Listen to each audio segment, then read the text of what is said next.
Ikra Adventure. Isang babaeng may misyon sa buhay ang pigilin ang mga bandido. Kaya samahan natin mga lods.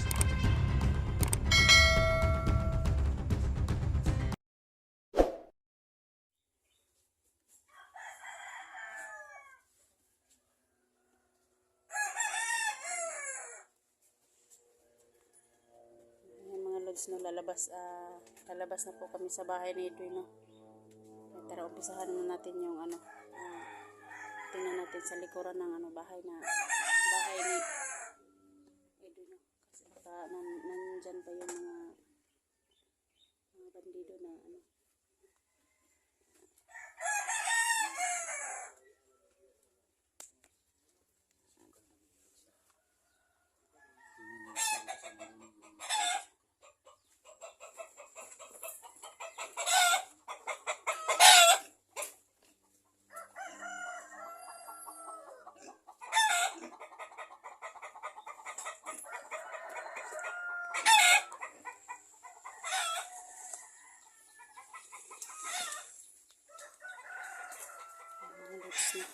papunta na po kami dito sa likuran na.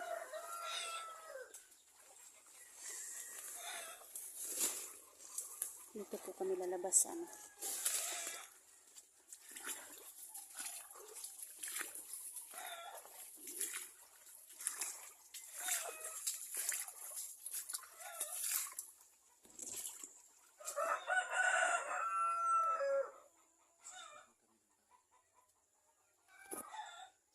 nandito po kami sa likuran ng bahay nila Edwin, no.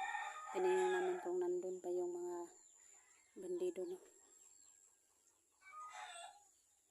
Dito po kami dumaan sa sa may kanal.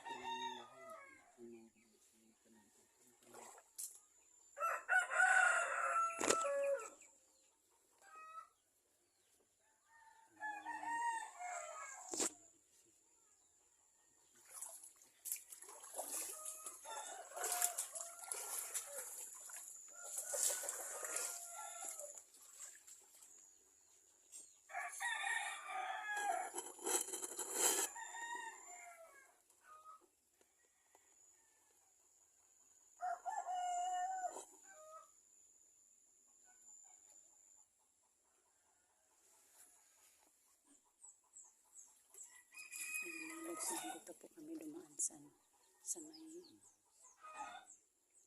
likuran ng bahay nila ni Edwin. Hindi po kami doon sa harap na dumaan. Dito po kami dumaan sa likod para hindi kami makita ng mga bandido, no. Sa ngayon po, andito muna kami, kasama ko po si Edwin, no, na lumalaban sa aming mission, no. Kaya sa mga solid viewers ko po, sa mga silent viewers ko po, ipag-pray niyo po kami ngayon sa pag-explore namin na walang mangyari sa amin.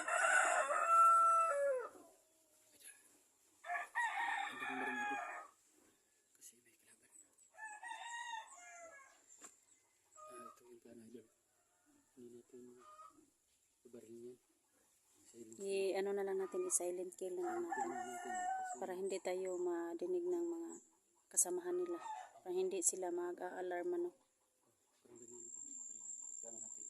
Para yung mga kapitbahay mo hindi naman matakot.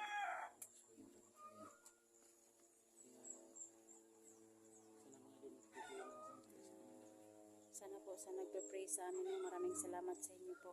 Sa ngayon po, ipagpatuloy niyong pag-pray sa amin, no. Kasi sa bawat explore namin, sana po ipag-pray niyo po kami.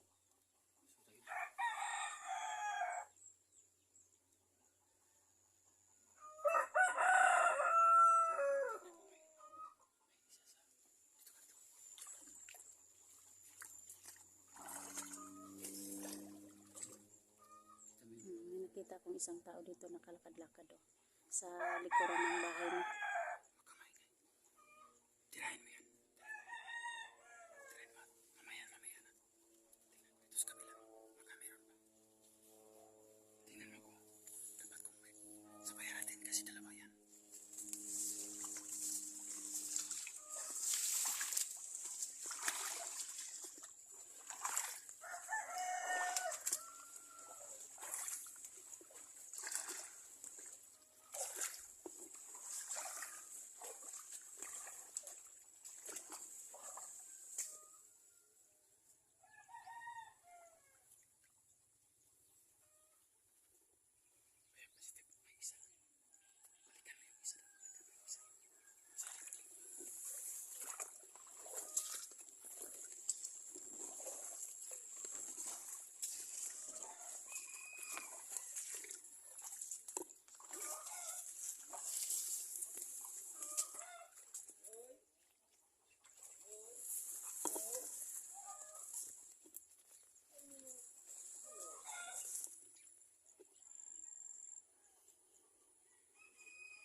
Isa nandito.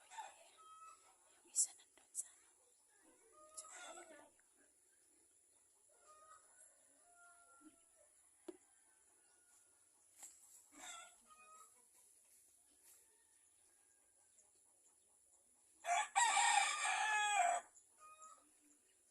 Nagbabantay talaga sila, no? Hanggang umaga. Talaga, nagbabantay sila sa amin dito sa ano, pamamahay ni Edwin. Mga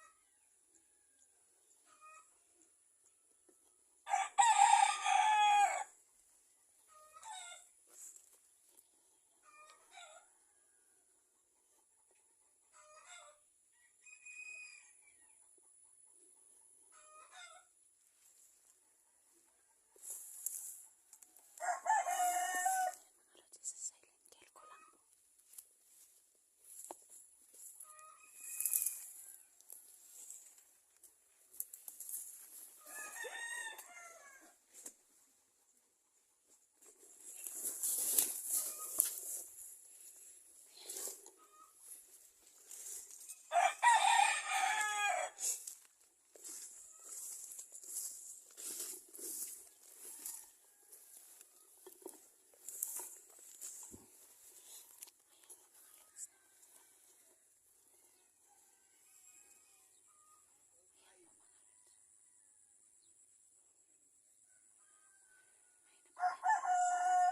kami dito sa likuran ng bahay ni Edwin.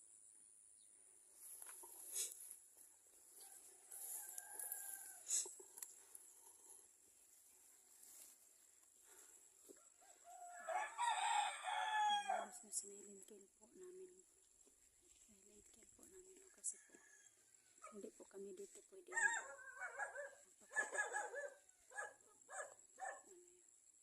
yung tumatahol talaga yung mga aso.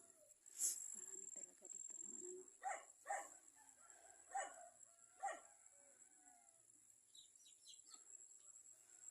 Kasi po yung ano bahay ni Edwin dito lang, oh.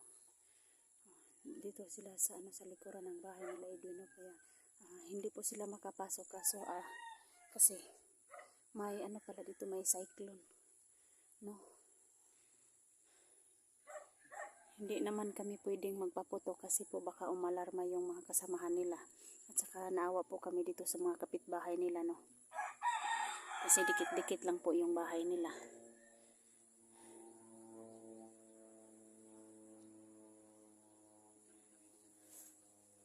Ayan po si Edwin, no? Dito po kami magkasama po kami ni Edwin ngayon kasi po pinuntahan po niya ako kahapon. Kasi po, dinadala po niya kami sa bahay ng mama niya, no? Kasi safety po daw dun.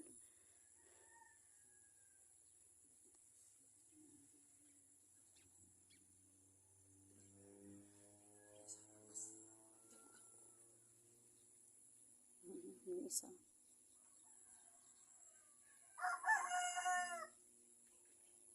May nakita po akong isa dito.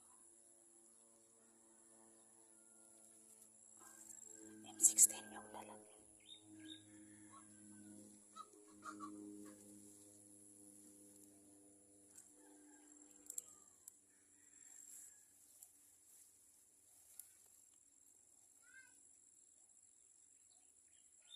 Kala siguro nila kahit babae ako, hindi ako lalaban sa kanila, no? Pero yung hayop na talagang Caesar at saka ni Jojo, no? Yung ginawa nila sa akin, sobrang hirap po talaga. Kaya ito po ako ngayon, no, na ano, lumalaban talaga ako. Uubusin ko yung mga tauhan niya, no?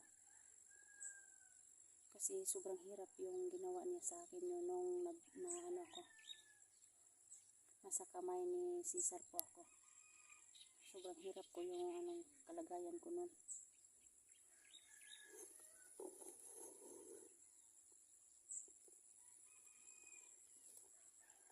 Yung isa, yung 16 pa yung dala. 16 pa yung dala.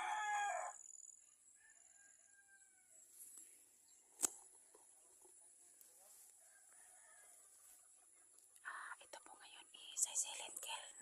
Ulit ko na.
May isa doon na naka ano.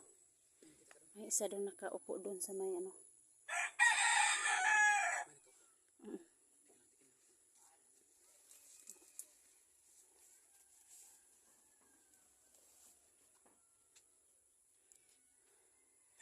Diyan sa malapit lang ng ano. Talagang sinusundan nila. Sinusundan nila kami, no.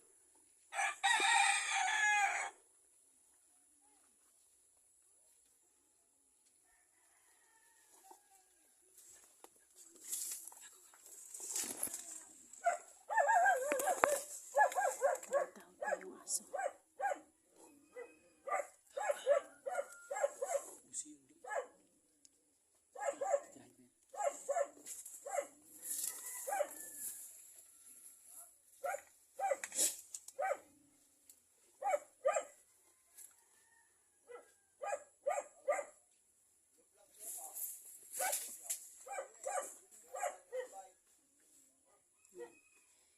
yan. Yan ang bagay sa inyo mga hayop kayo.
May mga ano pa dito, no? May nag-uusap pa dito sa loob ng bahay, no? Siguro yung mga taong nag-uusap, ano kayang pinaplano nila, no? Kasi yung aso dito, laging tumatakol. Kasi marami siguro mga bandido dyan sa loob ng bahay na yan.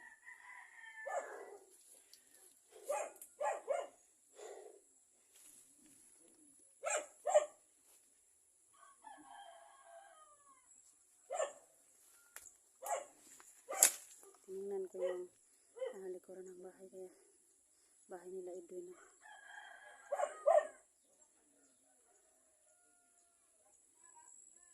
Ayan, no? May babae pa yung boses dito. Siguro mga kasamahan ng mga bandido na yan.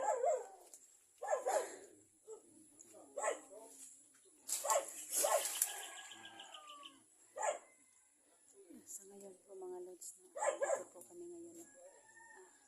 Kasi dito po maraming nag-uusap dito, no, sa mga yung bahay na siguro mga maraming bandido dyan, no?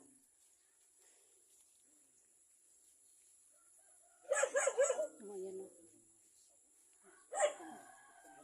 Ayan mga lods, na mag-off ka muna kami dito kasi po magpaplano po kami kasi po maraming nag-uusap dito sa loob ng bahay nila, no?